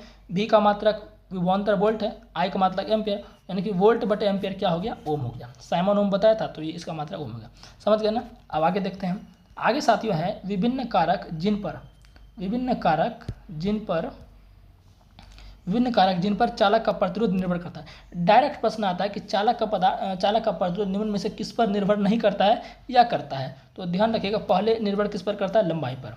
चालक का प्रतिरोध जो है लंबाई पर निर्भर करता है। प्रतिरोध कैसा होता है, ऐसा होता है, अभी जस्ट बताया ना हमने, प्रतिरोध आपका ये प्रतिरोध का आकृति है। तो आपका क्या बोले हम कि चालक का प्रतिरोध जो है लंबाई पर निर्भर करता है। और क्या होता है लंबाई के, आर, शॉर्ट में लिखे हैं आर, यानी प्रतिरोध चालक की लंबाई के अनुक्रमानुपाती होता है। अभी हमने बोला था कि अनुक्रमानुपाती को समानुपाती बोलते हैं। जैसे मान लीजिए साथियों कि हमारा ये जो है, ये हमारा एक चालक है, ये क्या साथियों, चालक है, ठीक है ना। अब ये चालक इतना बड़ा है तो इसका प्रतिरोध क्या होगा, और एक दूसरा चालक, ये चालक इतना बड़ा है, तो बोले कौन चालक लंबा है, तो बोलेगा ये चालक लंबा है, ये कम लंबा है, ये लंबा है और ये कम लंबा है, तो किसका प्रतिरोध ज़्यादा होगा, इसका प्रतिरोध ज़्यादा होगा। काहे कि आर जो है साथियों चालक की लंबाई के अनुक्रमानुपाती मतलब एगो बढ़ेगा तो दूसरा बढ़ेगा, यानी आर बढ़ेगा तो यानी एल बढ़ेगा तो आर भी बढ़ेगा। समझ गए ना, वही हम लिखे हैं आर समानुपाती या अनुक्रमानुपाती है एल के। ये समीकरण फर्स्ट हो गया। दूसरा नंबर क्या है, क्षेत्रफल। आर जो है चालक के अनुप्रस्थ काट के क्षेत्रफल के व्युत्क्रमानुपाती होता है। क्षेत्रफल मतलब क्या होता है साथियों, जैसे मान चालक ले लेते हैं, क्या करते हैं, एक चालक हम ले लेते हैं, इस तरह से एक चालक ले लिया, अच्छे से ले लेते हैं, ये तार को, चलिए तार ले लेते हैं ना, ये तार, एक तार ये ले लिए हम, ठीक है ना, एक तार ये ले लिए, और एक तार से हम ऐसा ही इतने लंबाई का हम ले लेते हैं, थोड़ा सा इससे मोटा टाइप का ले लेते हैं, ठीक है ना। हमको आप ये बताइए किसका क्षेत्रफल ज़्यादा है, तो बोलिएगा कि इसका क्षेत्रफल ज़्यादा है। इसका ये देखिए, ये गोलाई वाला पार्ट देखिए, ये गोलाई कम है इसका, लेकिन इसका गोलाई क्या है, ये ज़्यादा है, तो किसका क्षेत्रफल ज़्यादा होगा, अरे जिसका गोलाई ज़्यादा है उसी का ना क्षेत्रफल ज़्यादा होगा, तो इसका क्षेत्रफल ज़्यादा है तो इसका प्रतिरोध क्या होगा, कम होगा, इसका प्रतिरोध ज़्यादा होगा। बोले क्यों, क्योंकि संबंध क्या है, व्युत्क्रमानुपाती है। व्युत्क्रमण का मतलब क्या होता है, एगो बढ़ेगा तो एगो घटेगा, तो जिसका क्षेत्रफल ज़्यादा रहेगा उसका प्रतिरोध कम होगा। तो वही यहाँ साथियों यहाँ पर हम लिखे हैं आर जो होता है, सॉरी इधर लिख दिए क्या हम, डायरेक्ट लिख दिए ना, इसको हमें पहले इधर ऐसे लिखना चाहिए था। ऊपर आप जो है एक कर लीजिए, ठीक है ना, ये ऊपर एक कर लीजिए, एल नहीं लिखना था हमको, ठीक है। तो रेड को, इसको आप जो है ना हटा ही दीजिए, इसको हटा दीजिए, ठीक है। ये क्या होता है, आर जो है ये हो जाएगा आपका 1/a हो जाएगा, ये बाद में आएगा, हमने पहले इसको लिख दिया था स्पीड शीट में। तो आर क्या होगा, आर मतलब प्रतिरोध क्षेत्रफल मतलब बता दिया आपका, गोलाई, चालक का गोलाई, ये तार है तो तार का देखिए दोनों सिरों पर कुछ ना कुछ तनी मनी गोलाई होता है ना जी, तो वो आपका क्या होता है, क्षेत्रफल होता है। उसको अनुप्रस्थ काट क्षेत्रफल भी बोलते हैं, क्रॉस सेक्शनल एरिया, समझ गए ना। तो ये प्रतिरोध क्या होगा, क्रॉस सेक्शनल एरिया के व्युत्क्रमानुपाती, मतलब अगर क्षेत्रफल ज़्यादा है तो प्रतिरोध कम होगा, समझ गए बात को ना। अब अगर इन दोनों को मिला देते हैं तो आपको ये बनता है, जैसे पहला ये था ना, दूसरा क्या होगा, आर व्युत्क्रमानुपाती 1/a। अगर इन दोनों को हम मिला देते हैं तो क्या बनेगा, आर दोनों में कॉमन है तो कॉमन आ जाएगा, और L/A आ जाएगा, तो L/A आपका ये आ गया, ठीक है ना। तो इस समीकरण को यहाँ पर हटा दीजिए, ठीक है। तो ये फाइनली आपका फॉर्मूला आपका जो बनेगा कि आर समानुपाती LA। तो यहाँ पर अब ये हम जो क्या करेंगे, इसको हटाएंगे, इसको भी रहने दीजिए आप, ठीक है ना। इसके जगह पर क्या आना चाहिए था, इसके जगह पर आना चाहिए था आर व्युत्क्रमानुपाती 1/a, लेकिन हम डायरेक्ट लिख दिए हैं, तो इसको भी आगे देखेंगे, ठीक है। तीसरा क्या है, पदार्थ की प्रकृति। अगर भिन्न भिन्न पदार्थ है तो उसका प्रतिरोध क्या होगा, भिन्न भिन्न होगा। तो समान लंबाई व समान अनुप्रस्थ काट क्षेत्रफल के तारों को भिन्न भिन्न पदार्थों द्वारा निर्मित किया जाता है, तो दोनों चालक तारों का प्रतिरोध भिन्न भिन्न होता है। कहने का इसका मतलब ये है, जैसे मान लीजिए एल्युमिनियम है, एल्युमिनियम चालक है, तांबा है ये भी चालक है, तो दोनों अलग अलग पदार्थ है ना, तो दोनों अलग अलग पदार्थ है साथियों, दोनों का प्रतिरोध क्या होगा, अलग अलग होगा। यानी कि अलग अलग पदार्थ रहे, चाहे लंबाई समान रहे, कुछ भी रहे, तो वो आपका क्या होगा साथियों, पदार्थ अलग अलग है तो उसका प्रतिरोध भी अलग अलग होगा। सिंपल सा फंडा है, समझ गए ना। अब ये जो हम लिखे थे यहाँ पर देखिए वही चीज़ हो गया ना, समीकरण फर्स्ट एवं सेकंड से। फर्स्ट आपका क्या था, फर्स्ट था, फिर से लिखता हूँ इधर में, फर्स्ट आपका ये था, समीकरण फर्स्ट था, और सेकंड क्या था, व्युत्क्रमानुपाती था ना, ये था आपका, ठीक है ना। तो जब दोनों को मिलाएंगे तो ये आएगा ना। अब यहाँ क्या करते हैं, इस समानुपाती को हटाते हैं, तो समानुपाती को हटाने के बाद ये देखते हैं चिन्ह सा छोटा पी टाइप का आ गया है। इस पी को बोलते हैं प्रतिरोधकता, ये नियतांक है लेकिन इस नियतांक को क्या बोलते हैं, प्रतिरोधकता। लिखे हैं रॉ, इसको रॉ बोलते हैं, पी नहीं बोलेंगे रॉ बोलेंगे। रॉ एक नियतांक है, पी के जैसा दिखता है लेकिन रॉ बोला जाता है फिजिक्स में, जिससे क्या कहते हैं, विशिष्ट प्रतिरोध। दूसरा नाम इसका विशिष्ट प्रतिरोध है, या आप प्रतिरोधकता बोल दिए, प्रतिरोधकता बोलिए या आप इसको विशिष्ट प्रतिरोध बोलिए, एक के बात है, कोई अलग नहीं है, ठीक है ना। बाकी यहाँ से जो है इसका फॉर्मूला अलग निकल जाता है। ये आपका ये हुआ ना रॉ, इसका अलग फॉर्मूला निकल जाए, आपका भाग करके दे दीजिएगा तो ये आप फॉर्मूला आसानी से बना सकते हैं। रॉ बराबर RA/L। मात्रक निकाल लीजिएगा। आर क्या है, अरे आर क्या है, प्रतिरोध है, तो प्रतिरोध का मात्रक क्या होता है, ओम। ओम ऐसे लिखते हैं, पहले बता दिए थे। और ए क्या है, क्षेत्रफल। क्षेत्रफल क्या होता है, लंबाई गुना चौड़ाई, तो लंबाई गुना चौड़ाई, तो लंबाई चौड़ाई क्या है, लंबाई का मात्रक भी मीटर होता है और चौड़ाई का मात्रक भी मीटर, तो मीटर गुना मीटर, मीटर स्क्वायर। अब बटे लंबाई का मात्रक मीटर, तो 1 मीटर 1 मीटर कट गया तो क्या बचा, ओम मीटर। तो प्रतिरोधकता का मात्रक क्या हो गया, ओम मीटर हो गया, ठीक है ना। आगे बढ़ते हैं। प्रतिरोधकता साथियों क्या है, पदार्थ का अभिलाक्षणिक गुण होता है। पदार्थ का क्या होता है, अभिलाक्षणिक गुण होता है, अर्थात यह लंबाई एवं ए पर निर्भर नहीं करता। आप अगर सोचिएगा कि ये प्रतिरोधकता है जो है, ये प्रतिरोधकता जो है ये लंबाई और ए पर निर्भर करे तो नहीं करेगा ये, क्योंकि पदार्थ का ये अभिलाक्षणिक गुण है। इस बात को ध्यान रखना है, ठीक है ना। आगे देखिए लिखे हैं, एक धातु के अलग अलग 2 टुकड़े करने पर, मान चलिए कोई हमारा है कॉपर धातु है, क्या है कॉपर, ये कॉपर का तार ले लिया, ये क्या है कॉपर का तार है, इसके क्या कर दिए हम 2 टुकड़े कर दिए, क्या करते 2 टुकड़े कर दिए। उनकी प्रतिरोधकता का मान समान रहता है। ऐसा नहीं है कि अगर आप इसको 2 टुकड़ा कर दिए तो प्रतिरोधकता का मान दोनों टुकड़ा का अलग अलग हो जाएगा, पदार्थ एक ही है, नहीं होगा ऐसा, लेकिन प्रतिरोध अलग अलग हो जाएगा। प्रतिरोध क्या होगा साथियों, अलग अलग हो जाएगा, समझे बात को ना। प्रतिरोधकता नहीं बदलेगा, प्रतिरोध बदल जाएगा, ठीक है ना।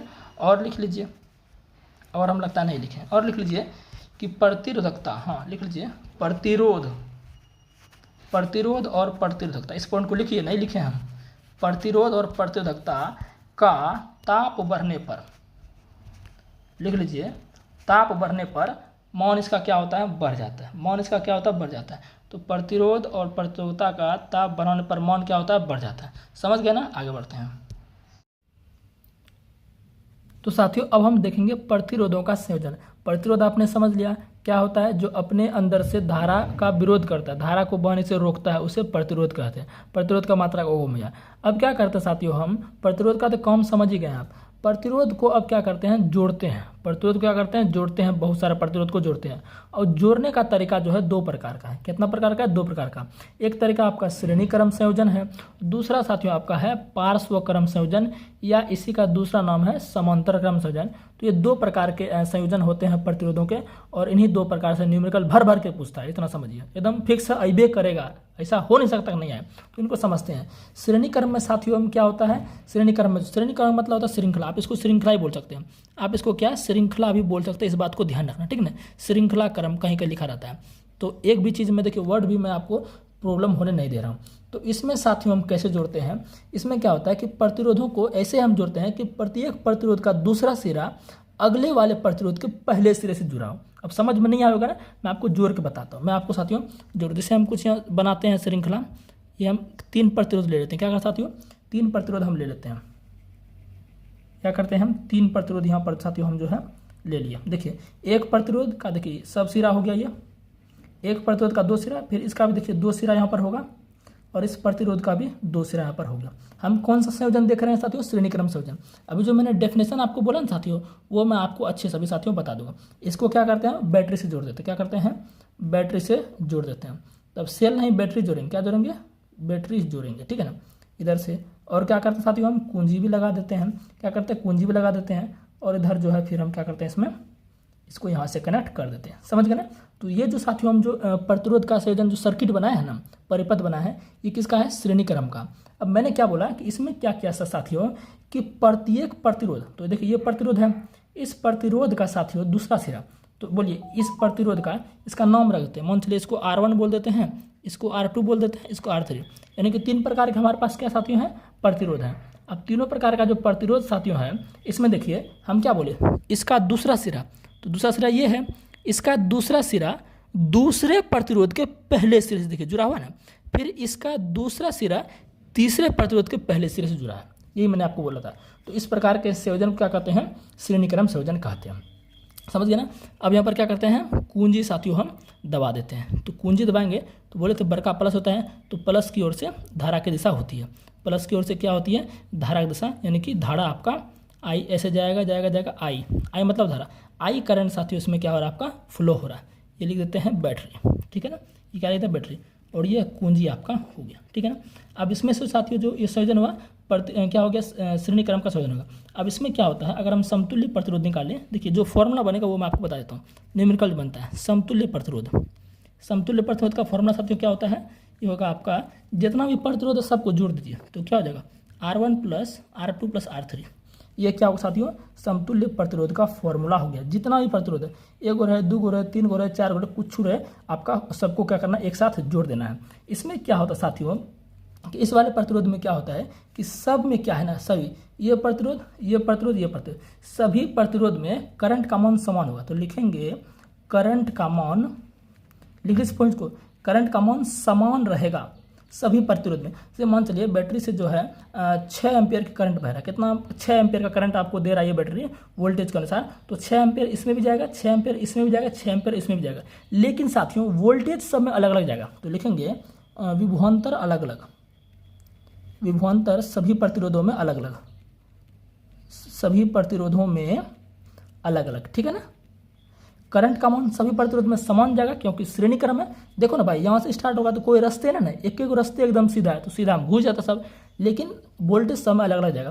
जैसे मान लीजिए कि बैटरी जो है ये आपका 10 वोल्टेज दे रहा है, कितना दे रहा है, 10 वोल्टेज दे रहा है। तो 10 वोल्टेज दे रहा है तो मान चलो इस प्रतिरोध को जो है मिल रहा होगा 2 वोल्टेज मिल रहा होगा, इसको 6 मिल रहा होगा, इसको 2 मिल रहा होगा, यानी कि सबको अलग अलग मिलेगा। अब हमें पता नहीं है कितना मिलेगा, लेकिन सबको अलग अलग मिलेगा, एक समान नहीं मिलेगा। तो बस ये जो 2 पॉइंट लिखे हैं इसी सबसे प्रश्न बनेगा और ये इससे आपका क्या बनेगा, न्यूमेरिकल बनेगा, ठीक है ना। और बाकी श्रेणी क्रम का संयोजन कहाँ होता है, आप देखे होंगे कि साथियों शादी विवाह में क्या होता है, शादी विवाह में जो लड़ी होती है, लड़ी समझते हैं ना, अरे हम लोग गांव में झकमकिया बोलते हैं, दिवाली के समय लगाते हैं झकमकिया। तो झकमकिया में जो छोटा छोटा बॉल जो रहता है ना, वो किस में जुड़ा रहता है पता है, वो जुड़ा रहता है आपका श्रेणी क्रम में। किस में जुड़ा रहता है, श्रेणी क्रम में। तो आपको ध्यान रखना है, झकमकिया वगैरह जो जला रहता है वो किस में जुड़ा रहता है, आपका श्रेणी क्रम में जुड़ा रहता है। बात को समझे कि नहीं, बिल्कुल आप समझ गए होंगे। और इसी तरह आप देखेंगे, अच्छा इससे हानि भी है ना, इससे होने भी है। अब देखिएगा उसमें अगर झकमकिया खराब हो जाता है तो कोनो, अब उसमें खराब हो जाएगा, एक झकमकिया खराब हुआ यानी एक बॉल खराब हुआ तो पूरे बॉले खराब हो जाता है। काहे, सबसे तो समान करंट बह रहा है, सबसे क्या बह रहा है, समान करंट बह रहा है, एक के रास्ता है करंट बहने का। इसलिए क्या होता है कि एक बॉल खराब होता है तो सभी बॉल खराब हो जाता है। अब उसमें क्या करेगा मिस्त्री, ढूंढेगा भाई कौन बॉल खराब है, फ्यूज ढूंढेगा, तो बहुत परेशानी होता है। तो श्रेणी क्रम का ये क्या साथियों, घटा भी है, समझ गए ना। अब श्रेणी क्रम से अब प्रश्न आपका बिल्कुल भी नहीं छूटेगा। ये जो आपको ध्यान रखना है, जितना भी प्रतिरोध है सबको जोड़ दो, वो आपका समतुल्य प्रतिरोध हो गया, समझ गए ना। समतुल्य प्रतिरोध साथियों क्या होता है, एक ऐसा प्रतिरोध होता है जो कि 3-4 प्रतिरोध यानी कि सभी प्रतिरोध का मिलकर काम करता है। जैसे ये 3 प्रतिरोध है ना, 3 प्रतिरोध था, ये इनका क्वेश्चन है। जैसे मान लो कि ये 4 ओम का होगा, ये 5 ओम का होगा और ये आपका 6 ओम का होगा। तो इन तीनों की जगह हम एक ऐसा प्रतिरोध लाते हैं जो कि इन तीनों का काम अकेले कर ले, उसको कहते हैं समतुल्य। समझ गए ना बात को। तो उम्मीद है श्रेणी क्रम समझ गए होंगे। अब समझते हैं हम समांतर क्रम को। समांतर क्रम या पार्श्व क्रम, इसको समझते हैं। इसमें साथियों क्या होगा कि प्रत्येक प्रतिरोध के पहले सिरे को एक बिंदु पर और प्रत्येक प्रतिरोध के दूसरे सिरे को किसी एक बिंदु पर जोड़ेंगे। कैसे जोड़ेंगे उसको मैं आपको करके दिखाता हूँ। जैसे कि मान लीजिए कि ये आपका एक प्रतिरोध है, ये एक प्रतिरोध हो गया, इसका एक सिरा होगा, ठीक है ना। देखिए गलती हो गई, इस तरह से बनाते हैं ना, इस तरह से बनाते हैं हम। ये एक प्रतिरोध होगा, ठीक है ना, ये इसका पहला सिरा हो गया, इसको हम ऐसे कर देते हैं। फिर हम साथियों क्या करते हैं, एक प्रतिरोध और लेते हैं, इस तरह से एक प्रतिरोध और लिए, फिर इसका यहाँ पर हो गया, ठीक है ना। फिर हम एक प्रतिरोध ऐसा लेते हैं, इस तरह से लेते हैं, ठीक है ना, क्योंकि एक ही बिंदु पर जोड़ना है, एक ही बिंदु पर हमको क्या करना है, जोड़ना है। इस तरह से ले लिए और इसका ये सिरा ये हो गया, ठीक है ना। ये आपका पहला प्रतिरोध, ये आपका दूसरा प्रतिरोध और ये आपका तीसरा प्रतिरोध। अब इसको क्या करते हैं हम, इसको साथियों हम क्या करते हैं, इधर बैटरी से जोड़ देते हैं। इसको क्या करते हैं, एक बैटरी से जोड़ देते हैं। जैसे श्रेणी क्रम में जोड़े थे सेम साथियों वैसी उसी तरह है, इसमें हम क्या करते हैं, इसको बैटरी से जोड़ देते हैं। ये कुंजी लगा दिया, ये आपका क्या हो गया, बैटरी हो गया और ये आपका कुंजी के समझ लीजिए, ठीक है ना। देखिए श्रेणी क्रम में देखिए क्या था, श्रेणी क्रम में साथियों क्या था समझिएगा। श्रेणी क्रम में क्या था कि प्रत्येक प्रतिरोध का दूसरा सिरा दूसरे सिरे के पहले सिरे से जुड़ा था, ये श्रेणी क्रम में था। लेकिन इसमें ऐसा नहीं है, इसमें क्या है समांतर क्रम में कि प्रत्येक प्रतिरोध, देखिए 3 प्रतिरोध है, पहला प्रतिरोध, दूसरा प्रतिरोध, तीसरा प्रतिरोध, तीनों प्रतिरोध का देखिए पहला सिरा किन्हीं एक ही बिंदु पर जुड़ा है। सेम तीनों प्रतिरोध का दूसरा सिरा किसी एक बिंदु पर फिक्स जुड़ा हुआ है, समझ गए ना। तो ये आपका होता है समांतर क्रम संयोजन, ठीक है ना। बाकी इसका आपका अगर हम बोले इसमें बोले तो इसमें क्या होता है, इसे मान लीजिए इस बैटरी से जो है 10 वोल्ट का वोल्टेज निकल रहा है, इस बैटरी से वोल्टेज 10 वोल्ट का निकल रहा है, तो सभी प्रतिरोध में उतने वोल्टेज जाएगा। कहने का मतलब ये है साथियों कि समांतर क्रम में सभी प्रतिरोधों में वोल्टेज का मान क्या होता है, समान होता है। समांतर क्रम में सभी वोल्टेजों में सभी प्रतिरोधों में वोल्टेज का मान समान होता है, लेकिन धारा का मान अलग अलग होता है। धारा का मान क्या होता है, अलग अलग होता है। धारा का मान तो लिख लीजिए, लिखेंगे यहाँ पर हम धारा, इधर लिख लीजिए धारा का मान सभी प्रतिरोधों में अलग अलग होता है, सभी आर में अलग अलग होता है। ये किसकी बात हो रही है, ये हो रही है समांतर क्रम में। किसकी बात हो रही है, समांतर क्रम में हो रही है। और वोल्टेज यानी विभवांतर क्या होगा, वोल्टेज समान हो। इस पॉइंट को आप लिख लीजिएगा, हम कितना लिखे, हम जो बोलते हैं उसको लिखिए आप, ठीक है ना, वीडियो रोक कर। तो वोल्टेज सभी प्रतिरोध में समान और धारा का मान सभी में अलग अलग जाएगा। ठीक, मान चलिए कि 6 एम्पियर का धारा निकल रहा है, तो एक में कुछ और धारा जाएगा, एक में कुछ और धारा जाएगा, एक में कुछ और धारा जाएगा, तो अलग अलग जाएगा सब में, ठीक है ना। लेकिन सबको अगर जोड़ेंगे तो उतने आएगा। जैसे मान लीजिए कि R1 में जो है 2 एम्पियर का धारा जा रहा है, इसमें जो 3 एम्पियर का जा रहा है, और R3 में 1 एम्पियर जा रहा है, तो निकल तो रहा है 6 एम्पियर धारा बैटरी से, लेकिन सबको जोड़िएगा तो आपका उतने मिलेगा, भले कि सब में कम जा रहा है, तो टोटल तो उतने जोड़ के पूरेगा ना, समझ गए ना। तो समांतर क्रम भी आप अच्छे से समझ गए। अब इसी की बात करते हैं समतुल्य, क्योंकि इससे भी आपका प्रश्न आता है, तो ध्यान रखिएगा साथियों। इसका हम लिख देते हैं आपको, तो समतुल्य इसका होता है 1/R तुल्य बराबर 1/R1 plus 1/R2 plus 1/R3। मतलब कि जगह प्रतिरोध रहेगा उसको भिन्न के रूप में लिखा जाता है। ये आपका क्या होता है, समतुल्य प्रतिरोध, इसी से आपका फॉर्मूला बनता है। और इसमें क्या आता है, समतुल्य यानी कि सिंपल इसको आर तुल्य भी लिख सकते हैं, कोई दिक्कत नहीं है। हमने यहाँ पर आर तुल्य लिख दिया, तुल्य लिखिए, समतुल्य लिखिए, बात एक है, ठीक है ना। और अगर आपको और भी पॉइंट लिखिए, अगर आपको प्रतिरोध का मान ज़्यादा चाहिए, सवाल पूछता है कि अगर आपको विद्युत परिपथ में प्रतिरोध का मान ज़्यादा चाहिए तो किस में आपको जोड़ना पड़ेगा, श्रेणी क्रम में जोड़े कि समांतर क्रम में जोड़िए। तो बोलेगा समांतर क्रम में तो कम में हो जाएगा। मान चलिए कि 3 प्रतिरोध है, 2 ओम का एक प्रतिरोध है, 4 ओम का प्रतिरोध है, 6 ओम का प्रतिरोध है, ये 3 प्रतिरोध है। इन तीनों को मिला के हमें एक समतुल्य प्रतिरोध बनाना है, और हमें ज़्यादा बनाना है। क्या बनाना है, ज़्यादा बनाना है। तो किस में जोड़िएगा, श्रेणी में कि समांतर में, तो बोलेंगे श्रेणी में जोड़ेंगे। श्रेणी में जोड़ने से क्या होगा, 2 4 6 6 12 ओम हो जाएगा। लेकिन साथियों इसमें अगर जोड़ के देखिए कम में आ जाएगा। इसमें करके देखिए तो 1/2 प्लस R2 का मान 1/4 1/6, लघुत्तम लीजिए 12 आएगा ना, 2 6 के 12, 4 3 12, 6 3 12, 6 3 9 2 11, तो 11/12। देखिए कम में ना आया जी, भाग दीजिएगा तो बहुत कम आएगा, समझ रहे ना। इसलिए हमें किस में जोड़ना चाहिए, प्रतिरोध का, समतुल्य प्रतिरोध का ज़्यादा मान प्राप्त करने के लिए प्रतिरोधों को किस में जोड़ना चाहिए, श्रेणी क्रम में। बात समझ में आया। अच्छा, इसके फायदे बताते हैं। इसका फायदा क्या है कि हमारे जो घरों में जो वायरिंग होती है ना, घरों में जो वायरिंग होती है वो किस क्रम में होती है, समांतर क्रम में। किस क्रम में होती है, समांतर क्रम में। क्यों समांतर क्रम में होती है, श्रेणी क्रम में क्यों नहीं होती है, क्योंकि आपको पता है साथियों श्रेणी क्रम में क्या था कि सभी प्रतिरोधों में क्या है, एक ही प्रकार का करंट जाएगा, एक रोम 6 एम्पियर, एक रोम 6 एम्पियर, एक रोम 6 एम्पियर। लेकिन समांतर क्रम में क्या है, सब में अलग अलग करंट जाता है। तो हमारे घर में भाई साहब सभी प्रकार के उपकरण हैं, टीवी भी है, फ्रिज भी है, मोबाइल भी है आपका, और क्या कहते, मोबाइल को छोड़ो तो अलग होता है, और TV, fridge, mobile, bulb, AC, बहुत सारा चीज़ है। तो सबको अलग अलग करंट चाहिए। टीवी को मान चलो कम में चाहिए, एसी को बहुत ज़्यादा चाहिए, फ्रिज को कम चाहिए, तो लाइट को कम चाहिए, फ्रिज को ज़्यादा चाहिए, लाइट को कम चाहिए। यानी कि सबको जो है अलग अलग चाहिए धारा। अगर आप श्रेणी क्रम में जोड़ दीजिएगा तो सभी में एक के धारा चलेगा, समझ जाएगा। तो इससे क्या होगा, आपका परिपथ दिक्कत हो जाएगा ना, उपकरण आपका क्या हो सकता है, खराब हो सकता है, फट सकता है, जल सकता है। तो समांतर क्रम में जब दे दिया जाता है ना, तो सभी को बांट दिया जाता है। बल्ब को कितना धारा चाहिए, टीवी को कितना चाहिए, फ्रिज को कितना चाहिए, क्योंकि समांतर क्रम में क्या होता है, धारा का मान सभी आर में अलग अलग होता है। तो वहाँ पर क्या होगा, सभी उपकरण में धारा का मान अलग अलग जाएगा, जिसको जितना जरूरत है उसको उतना मिलेगा। इसलिए समांतर क्रम में जोड़ा जाता है। समझ गए ना। इससे ज़्यादा प्रश्न आपका श्रेणी समांतर से नहीं आएगा। बात क्लियर है, आगे बढ़ते हैं। तो अब हमारा नेक्स्ट टॉपिक है इस चैप्टर में, विद्युत धारा का तापीय प्रभाव। तो विद्युत धारा का तापीय प्रभाव, या आप इसको ऊष्मीय प्रभाव बोल लीजिए, बात एक ही है साथियों, ठीक है ना। क्या होता है विद्युत धारा का तापीय प्रभाव, समझते हैं डिटेल में। साथियों होता क्या है, जब भी किसी चालक में, मान लीजिए ये हमारा क्या है, एक कॉपर का तार है, ये हमारा क्या साथियों है, कॉपर का तार है। इसमें जब करंट देंगे, करंट कैसे देंगे, इसको हमें इसके सिरे को क्या करना पड़ेगा, बैटरी से जोड़ना पड़ेगा। चलिए इसमें सेल जोड़ देते हैं, ये क्या है, सेल जोड़ दिए और इसमें कुंजी लगा दिए, ठीक है ना, दोनों सिरों से जोड़ दिए, एक को धनात्मक से एक को ऋणात्मक जोड़ दिया। अब कुंजी दबाएंगे तो क्या होगा, प्लस से धारा निकलेगा, तो जैसे साथ इसमें धारा जाएगा, आई धारा इसमें जाएगा चालक तार में, तो होता क्या साथियों, इसमें क्या होता है, हीट उत्पन्न होता है। क्या होता है, इसके अंदर हीट उत्पन्न होता है, और हीट उत्पन्न जो होता है ना, इसी घटना को क्या कहते हैं, विद्युत धारा का तापीय प्रभाव। यानी कि करंट दिए, विद्युत धारा मतलब करंट दिए, तो इसके अंदर क्या हुआ, हीट उत्पन्न हुआ। आपने देखा होगा कि जो आपका जब मोबाइल आप चार्ज करते हैं, जब मोबाइल चार्ज करते हैं तो बहुत देर बाद आप चार्जर आपका क्या हो जाता है, चार्जर का क्या होता है, गर्म हो जाता है। काहे गर्म हुआ, चार्जर के अंदर क्या है, चालक पदार्थ होते हैं। तो करंट चार्जर का ये 2 पिन होता है ना, चार्जर 2 पिन जो आप बोर्ड में घुसाते हैं, प्लग में घुसाते हैं, तो ये 2 पिन क्या है, चालक ही तो है साथियों, ये क्या आपका चालक ही है। तो बहुत देर तक रहने के बाद इसमें करंट जा रहा है ना, तभी ना आपका इधर ये मान लीजिए आपका इधर पिन आपका रहता है, मोबाइल चार्ज हो रहा है, ये आपका इधर पिन है जो कि आप इधर मोबाइल में घुसाते हैं, ये आप मोबाइल में घुसाते हैं। तो ये दोनों आपका किस में रहता है, प्लग में घुसा रहता है, और इस दोनों प्लग में करंट जा रहा है, तो ये चालक है। तो चालक में क्या होता है, जब करंट दिया जाता है ना, तो चालक आपका क्या होता है, गर्म होता है। और चालक गर्म हुआ किसके कारण, करंट देने के कारण। तो विद्युत धारा दिए, क्या मिला हमें, थर्मल इफेक्ट मिला, तापीय प्रभाव मिला, सिंपल बात है।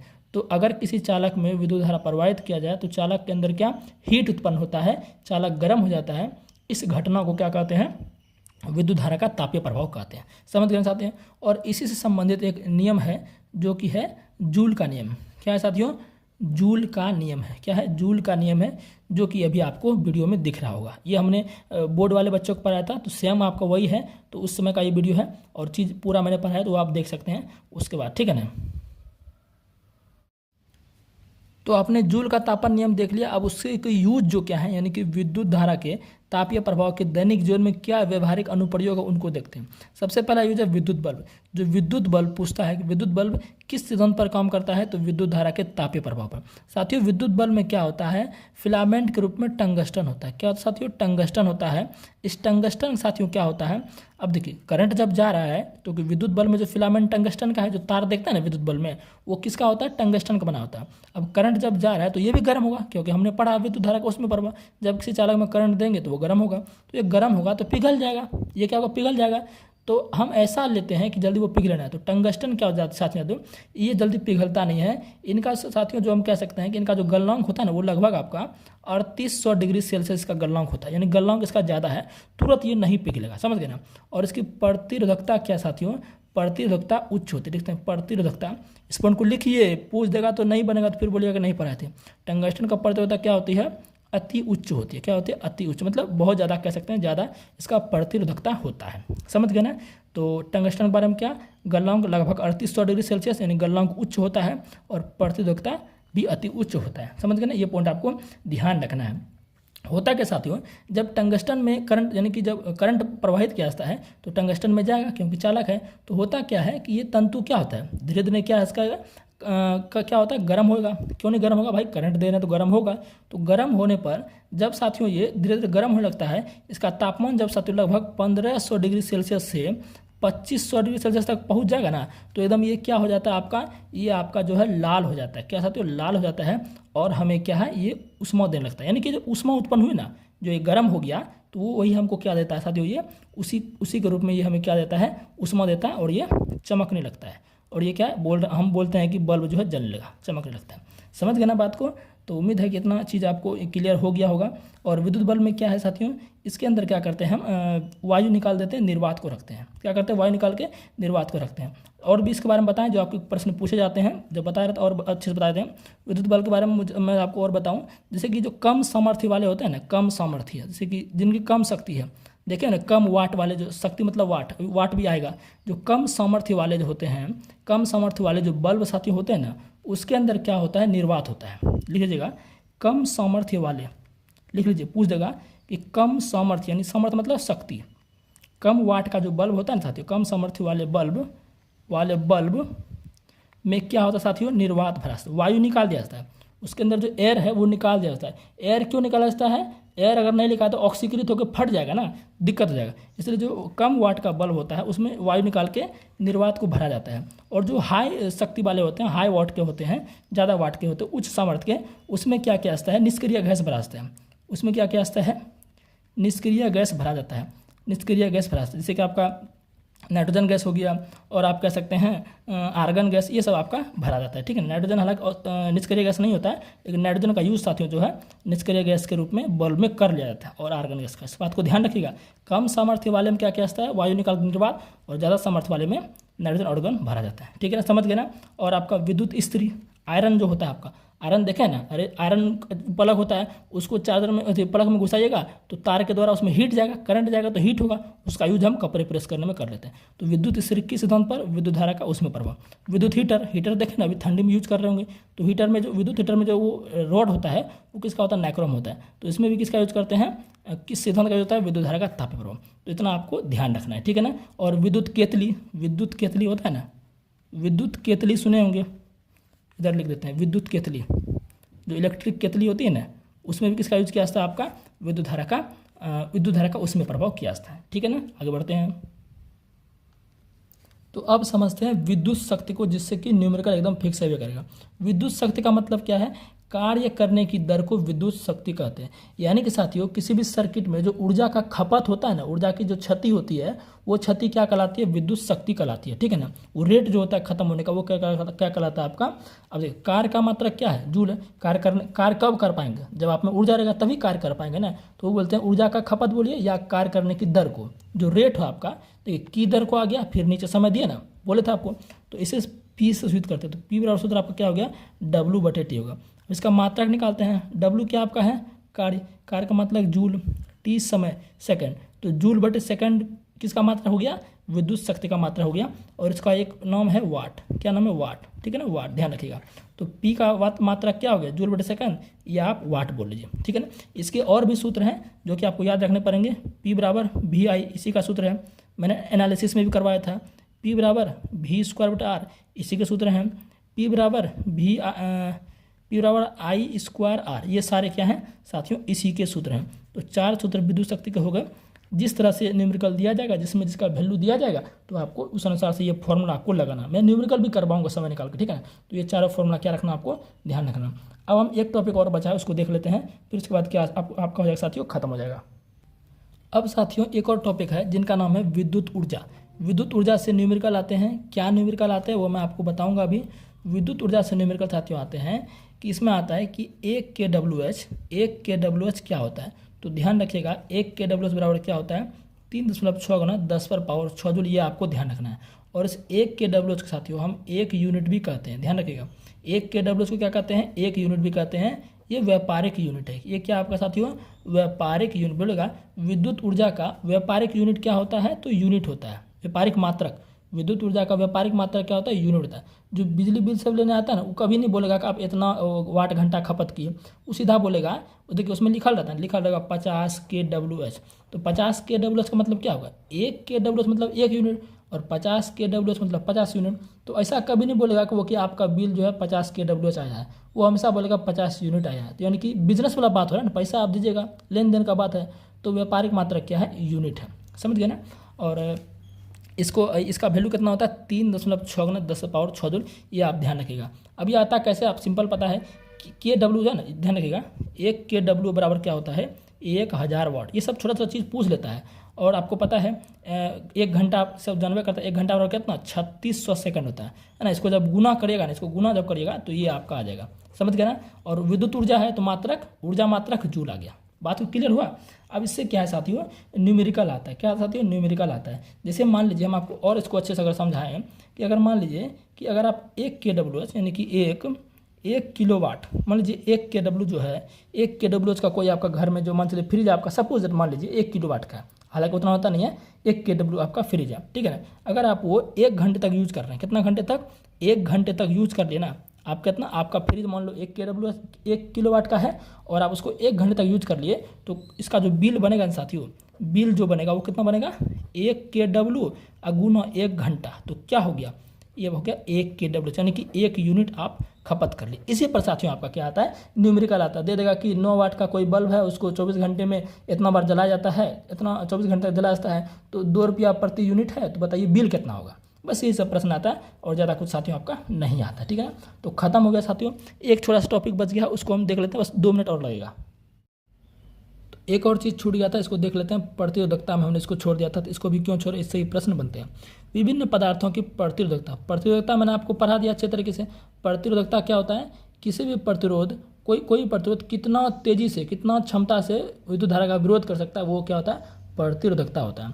पूछता है कि सबसे ज़्यादा प्रतिरोधकता किसका होता है, तो वो होता है विद्युत रोधी पदार्थ का। क्या होता है, विद्युत रोधी पदार्थ का। और सबसे कम किसका होता है साथियों, ये होता है चालक पदार्थों का। चालक पदार्थों की प्रतिरोधकता अति अल्प। अति अल्प का मतलब क्या है, बहुत कम। जैसे कि सोना, चांदी, नमक, विलयन, लोहा, पारा, ये सब क्या होता है साथियों आपका, ये सब इनका प्रतिरोधकता बहुत ही क्या होता है, कम होता है। ठीक है ना। विद्युत रोधी पदार्थ का क्या होता है, ज़्यादा होता है। विद्युत रोधी पदार्थ की प्रतिरोधकता अत्यधिक होती है। जैसे शुद्ध जल हो गया, कांच हो गया, रबर हो गया। विद्युत रोधी पदार्थ का मतलब हो गया, देखिए रोधी, विद्युत रोधी यानी विद्युत का विरोध जो करे वो विद्युत रोधी पदार्थ हो गया। तो विद्युत रोधी पदार्थों की प्रतिरोधकता अत्यधिक होती है। शुद्ध जल, कांच, रबर। इसका रेंज याद रख लीजिएगा, ये पॉइंट एनसीईआरटी का पॉइंट है, पूछ सकता है। 10⁻12 ओम मीटर से 10⁻17 ओम मीटर के बीच प्रतिरोधकता का रेंज होता है विद्युत रोधी पदार्थों का। फिर अर्धचालक का बात करें, अर्धचालक पदार्थ जो प्रतिरोधकता है वो इसके और चालक पदार्थ के बीच की होती है। तो वही यहाँ पर हम लिखे हैं आपके लिए। तो इसका क्या हो जाएगा, जर्मेनियम और सिलिकॉन इसका एग्जाम्पल हो जाएगा। ठीक है ना। तो उम्मीद है कि समझ गएंगे। अब एक चीज़ और है, धातुओं तथा मिश्र धातुओं की प्रतिरोधकता। क्या है साथियों, धातुओं तथा मिश्र धातुओं की प्रतिरोधकता अत्यंत कम होती है।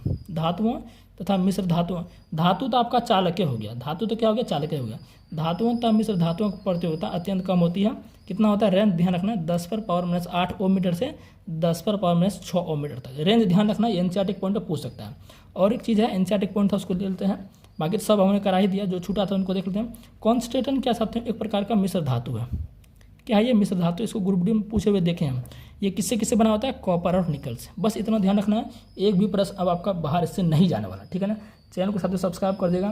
3-4 बार में साथियों दोस्तों 2-3 दिन लगा है इस वीडियो को बनाने में, क्योंकि एक बार में हम बना नहीं सकते हैं, टाइम उतना है नहीं, थोड़ा थोड़ा करके बना देते। ठीक है ना। तो आप लोग सब्सक्राइब कर देगा।